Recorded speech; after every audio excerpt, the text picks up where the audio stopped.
Estos versículos de la Biblia tienen demasiada riqueza para el aprendizaje. Veamos lo siguiente.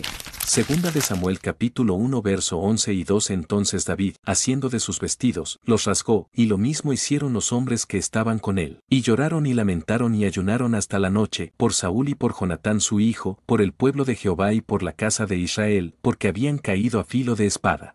En el segundo libro de Samuel se describe la reacción de David y sus hombres al enterarse de la muerte del rey Saúl, de Jonatán su hijo y de la derrota de Israel ante los filisteos en la batalla de Gilboa.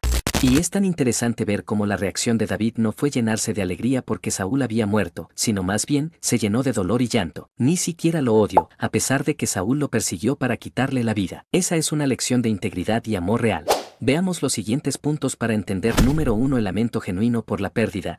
David muestra un profundo dolor por la muerte de Saúl, el rey ungido de Israel, y de Jonatán, su amigo más cercano.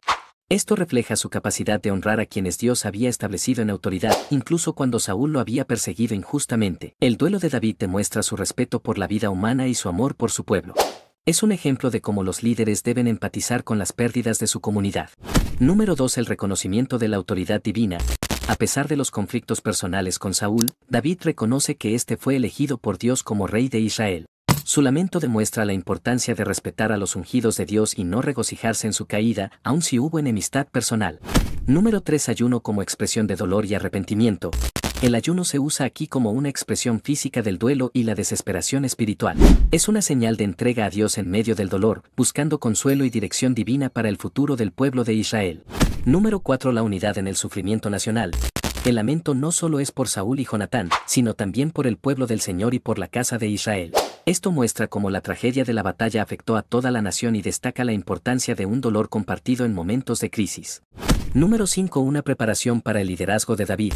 Este momento marca un antes y un después en la historia de Israel. David lamenta sinceramente la muerte de Saúl, dejando claro que no buscaba su caída para obtener el trono. Su conducta aquí lo presenta como un líder compasivo y piadoso, apto para ser el próximo rey. Muestra el carácter de David como un hombre sensible, justo y respetuoso de la autoridad divina, mientras señala la importancia del duelo y la unidad ante las tragedias nacionales. Conclusión de todo esto. David es el ejemplo de aquel que ama a su prójimo y esto incluye a todo aquel que se hace nuestro enemigo, no desearles el mal porque el dolor ataca a cualquiera. Ver el dolor que sintió habla mucho del carácter y personalidad de David, ya que en verdad se nota que sí respeto a quien Dios había ungido como primer rey de Israel y a su mejor amigo Jonatán, con quien tuvo una amistad verdadera y sólida.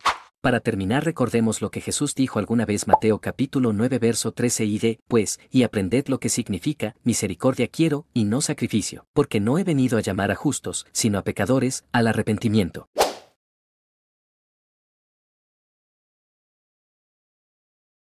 Tenemos mucho que aprender, y Cristo quiere enseñarnos todo lo bueno. Dios te bendiga.